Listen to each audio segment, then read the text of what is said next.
it's Black Friday. Tapos sinimulan... Hindi sale, ha? Hindi Hindi. Black Friday meaning galit na mga tao. indignation. Ganyan. So, ang nakita natin kanina ay may nagbato ng itlog sa Senado, sa mga mukha well, isa lang nakikita ko pero sabi may ilang senador daw na binato din yung image pero yung nakikita sa video, bunyog yun yung grupong bunyog kasama. Jojit, hello.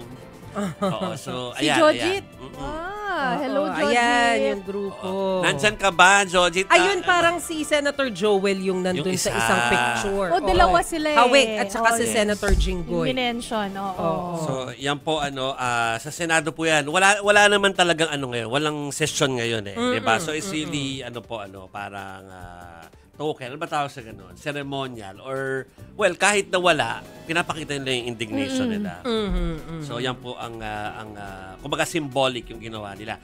Kaya alam, Jojit, may suggestion yung mga viewers nung nakita to. Bakit daw? Next time, wag daw itlog, sayang daw. Pagkain din yun May point. Sayang Masarap daw. ang breakfast yan. Oo nga naman. Parang inulan tayo ng comments. Nung pinost po namin yan, inulan po ang newsroom ng comments sa parang sabihin daw na wag daw itlog next time. Ano pala daw dapat? Yun na nga, di ba? Ang tanong ko nga sa group chat natin, i-question kaya natin, kaya lang baka naman nakakahiya naman na yun ang tanong natin ngayong gabi na parang kung gagawin, baka sabihin ni parang Senator nanggagatong patuloy tayo. Sabihin ni Senator Jinggoy, gusto natin batuhin siya ng batuhin. Hindi naman sa ganon. Pero dahil nga nagtitipid po, sana wag itlog. Kadiri naman yun. Ano sa tingin nyo daw ang dapat na ginagamit na pambato? Kung yan talaga yung form of protest nila. Sabi ko, ginawa sa UP. Hindi, ikaw yata putik pa sinabi mo. Oo, putik. So, putik, ginawa sa UP yan kanina. Putik. Ayun, putik. Ginawa talaga. Ako naman sabi ko, biblical ako Stone. Magandang Stone ideya yun. Stone. Yung babatuhin yung picture. Yung picture, Hindi yung tao mismo. Actually, natatakot ako sa stone. Kasi baka hindi tumama. Baka hindi baka sa iba sharpshooter yung Oo. Pero yung mambato baka sa iba tumama. Sabi na sa biblical daw na na version kapag meron kang damdamin na gustong ilabas, parang stone him to death. death. Pero wag niyo pong gagawin ha. Hindi namin sinasabing pag nakita niyo si Senator Jinggoy, babato. Ay, hindi. Napapag-usapan lang ni Jovi kung ano yung nangyayari dati. Biblical times na. Biblical times. So anyway, ang pinapakita ngayon, Chiki, ay ang UP. Actually, may iba pa. May UP campus sa Manila na nagganyan din. Pero ito po ay kanina, ay mga walkout ng estudyante. Sa UP Diliman naman po yan. Oo nga, Diliman. Diba? So dalawang UP nagsagawa ng dalawang UP Manila and Diliman. Nagche-check ka ng attendance si Mase may mga eskwelahan siyang hinahanap. Yeah, nasa na ba? Kasi ako sanay ako na yung eskwelahan ko hindi masyado. Sanay kasi ako. Alam mo, dalawa yung universidad na pinasok ko. Parehong aktibo sa ganyan Correct. Ako wala rin yung sa akin. Oo. Pero yung sa akin kasi, ngayon kasi busy sila dun sa preparations for UAAP. Kaya sila ay yung lang ginagawa nila ngayon. Pero marami naman ako nakikita doon sa The Flame at saka doon sa Varsitarian na mga komento na hindi rin nila gusto yung nangyayaring katiwalian. I'm sure ganun din sa PUP. Sa PUP, kasi alam mo, hindi nagpapahuli yan sa pag-air out ng nararamdaman nila, lalo na kapag ang usapin tungkol sa mga magnanakaw. Yes. Anomalya, di ba? Hindi naman sa pagiging violente. Ito naman pag-air out lang ng pagprotesta natin laban dun sa mga katiwalian. Correct. Dapat may pakialam at talagang karapatan po natin yan na mag-express. Yes. ng Sabi ni Michael ang kamatis daw. O di sabihin sayang din. Sayang. So, pang gisa pa yan. Oo nga. So, baka yung lamog na lamog na kamatis. Yung mabubulok na. Tapos si Jojo Tuason Cruz, sinasabi niya, sabi daw ni Jojit, bukok naman daw yung mga itlog na tinapon. Kaya pala. Okay. Bugok naman pala. Yes, Pag bugok, okay lang. Yes. Kasi hindi Kasi na makakain. makakain na yun. Oo. So ganyan po.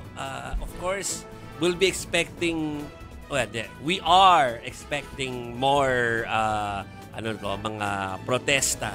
may This mga weekend. nakaschedule na nga di ba? This weekend tsaka yung next weekend. In fact, inistorbo ko na po ang team ni Chiki bukas. They'll be doing news breaks po tomorrow because meron pong malaking mga ganap dito po sa EDSA at saka sa Luneta, I heard, and North EDSA. Ayun. So, stay tuned po kayo sa One News, 1PH at saka News 5 tomorrow dahil we'll be giving you updates sa mga protesta po na magaganap tomorrow, which is hindi po Friday the 13th pero Saturday the 13th. Yun. Saturday the 13th. Pero alam mo, ang dami ring nagre-remind sa mga social media platforms na be careful din dun sa mga sasamahan ng mga protest rally. Yes! Kasi baka mamaya nagagamit na rin tayo doon sa mga political agenda ng ilang mga tao. Ayaw nating mangyari yon. Ang gusto natin ay ihayag lang yung pagtanggi natin doon So, sa ito mga nga ang tip katiwalian. ko. Ito tip ko. Makinig kayo sa mga news breaks namin tomorrow. Hindi man kasi early. Yung kay Chiki, ang toka niya is midday Pero sabihin, may mga news break ang News 5 at saka ang Radyo Sync or True FM. Malalaman nyo na doon pala sa mga news bukas kung saan kayo pupunta. Kasi baka pupunta kayo sa isang rally, hindi pala kayo bagay doon. Kasi nga, baka may political, Baka hindi kayo bagay doon. team. Ginagalang natin na sila ay magra-rally dahil meron silang kausa na sarili nila. Pero baka maligaw lang kasi yung iba. Importante kasi nakapareho, aligned sa prinsipyo mo yung sasalihan mong rally. Kasi papunta mo doon, baka iba yung kulay ng t-shirt mo. May kulay-kulay na ba? May kulay bukas no? Para meron na pala. Kasi in-announce naman nung isang grupo na sila ay lalabas bukas. At sila po ay grupo na, syempre ginagalang natin yan dahil sila po ay, ayaw din nila sa korupsyon. Pero lahat naman tayo. Inaamin nila na ang leaning nila ay doon sa nakaraang administrasyon. Yeah.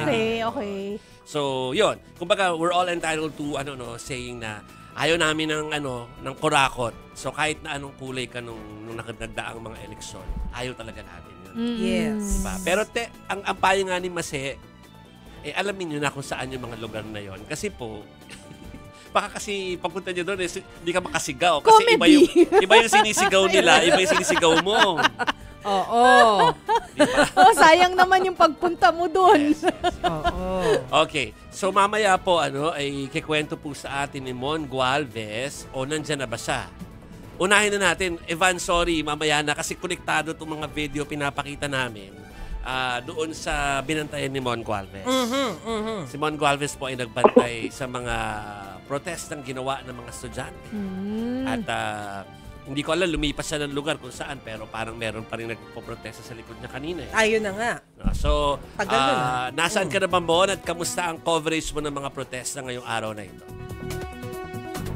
Jovi, Maricel, Chiki, para ako nag-rally hopping, no? Iba't ibang mga kilos protesta ang pinuntahan natin para nga makita yung iba't ibang mga pagkilos na ginawa ng iba't ibang grupo. Hindi lamang itong mga estudyante, kundi may mga grupo din ng mga kababaihan, may grupo din ng mga manggagawa, ang sabay-sabay na kilohok sa tinatawag ngayong Black Friday protest.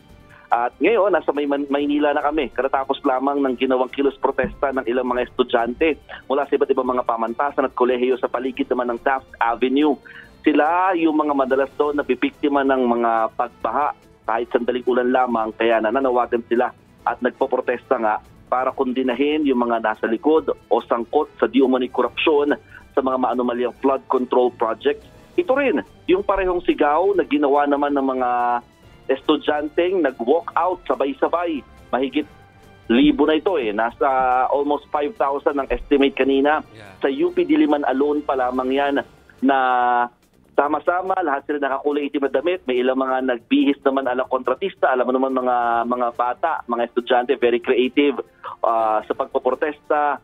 At isang kanilang sigaw na sobra na ang nangyayaring katiwalian, harap-harapan na raw yung mga panloloko at talagang pangungurap o korupsyon na ginagawa nga raw sa pamahalaan.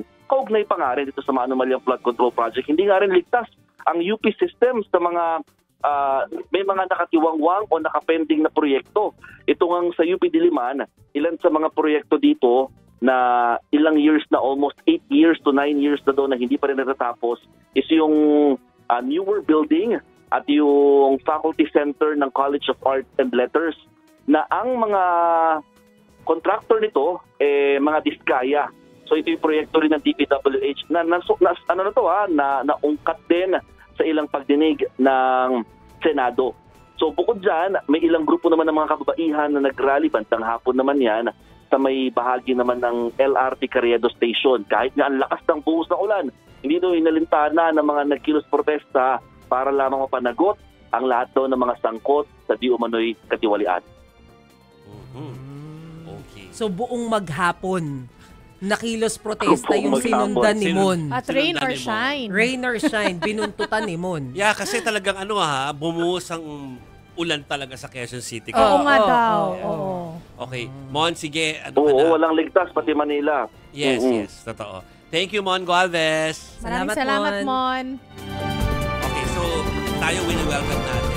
Kasi yung iba ang way nila to protest is mag-post, Sa kabago SOCMED. na ngayon Yeah. yung iba naman, ayun nga, the usual, the walkouts, tapos yung nasa mga streets po, we respect that. Alam ko, i-cover namin hanggang next week, pero ang iniiwasan natin, pinapayo natin, huwag tayong umabot sana dun sa, although, hindi natin sila pipigilan, pero sinasabi lang natin, yung pwede nang makapanakit. Ay, oo. Yun lang naman, medyo Walang violence. preno ng Hindi konti maganda doon. yun kasi Walang tayo rin violence. talaga magdudusa. Tayo magsasuffer, mga kapatid. Magulo tayo. Oo, parang i-shame natin, kaya sabihin natin kung anong ninakaw nila, Oo. Okay lang yun, Tabla naman sana sila. Yes.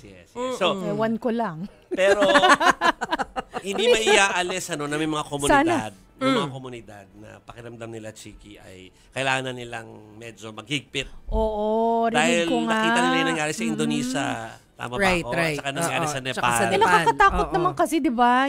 Sa France. Oo, Yung nabalitaan eat the mo yun, rich. Mase, yung Oo. sa France. Eat the rich. Yun ang tawag Ganun nila. din. Dahil sa korupsyon. Dahil sa korupsyon. Kasi hindi nananagot yung dapat mananagot. Yun. Galit sa gobyerno. So, ito namang susunod natin kakausapin, Chiki and Mase. Ilang araw namin pinapabalik-balik sa gate ng ng POSH.